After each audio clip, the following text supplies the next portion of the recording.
Recently Iran এবং আমেরিকার মধ্যে যে উত্তেজনকর পরিস্থিতি তৈরি হয়েছে তার সরাসরি প্রভাব কিন্তু আমরা গোল্ড মার্কেটে দেখতে পাচ্ছি। গোল্ডের প্রাইস বর্তমানে একটা নির্দিষ্ট রেজিস্ট্যান্স জোনে এসে আটকে গেছে এবং কেন এই প্রাইস 4094 এর উপরে উঠতে পারতেছে না, একদম স্ট্রং হতে পারছে না, তার পেছনে আসল যে কারণটা এবং পরবর্তী সম্ভাব্য যে মুভমেন্টটা আছে এই মুভমেন্টটা নিয়ে আজকে আমি কথা বলবো। মূলত ইরান আমেরিকার এই ঝামেলার পর থেকে গ্লোবাল মার্কেটে একটা বড় কনফিউশন তৈরি হয়েছে।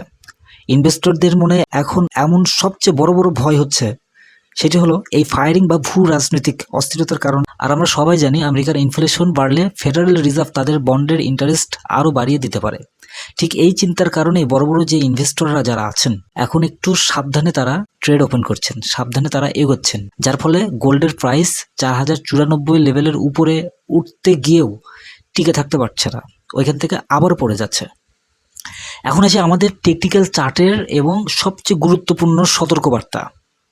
একটা বিষয় খুব ক্লিয়ারলি মাথায় রাখবেন, প্রাইস যদি কোনোভাবে 4094 এর উপরে চলে যায় হুট করে কিন্তু বাই এন্ট্রি কোনোভাবেই নেবেন না, তাহলে বড় ধরনের একটা লসের সম্মুখীন হতে পারেন।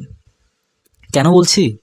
কারণ মার্কেট এই লেভেলে গিয়ে রিটেল ট্রেডারদের যত স্টপ লস আছে সবগুলো স্টপ লসে হিট করাতে পারে, যাকে আমরা বলি buy side liquidity collection. Market liquidity sweep করে হুট করে আবার নিচে চলে আসতে পারে।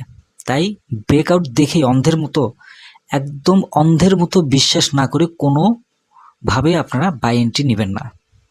তবে হ্যাঁ, মার্কেট যদি কোনোভাবে 4096 এর উপরে গিয়ে স্ট্রংলি স্টে করে এবং ক্যান্ডেল ক্লোজ করে, তাহলে আমরা গোল্ডে একটা বড় ধরনের বুলিশ র্যালি দেখতে পাবো। সেক্ষেত্রে ইন্টারন্যাশনাল হোলসেল মার্কেট গোল্ডের প্রাইস প্রতি ভরিতে অন্তত $20 থেকে 2200 টাকার মতো এরকম হতে পারে।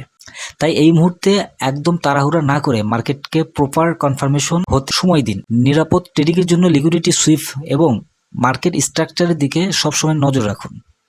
যাই হোক, আজকের এই কুইক আপডেট আপনাদের কেমন লাগলো অবশ্যই জানাবেন। নিয়মিত গোল্ড এবং ফরেক্স মার্কেটের এরকম নিখুঁত অ্যানালাইসিস পাওয়ার জন্য অবশ্যই চ্যানেলটি সাবস্ক্রাইব করবেন।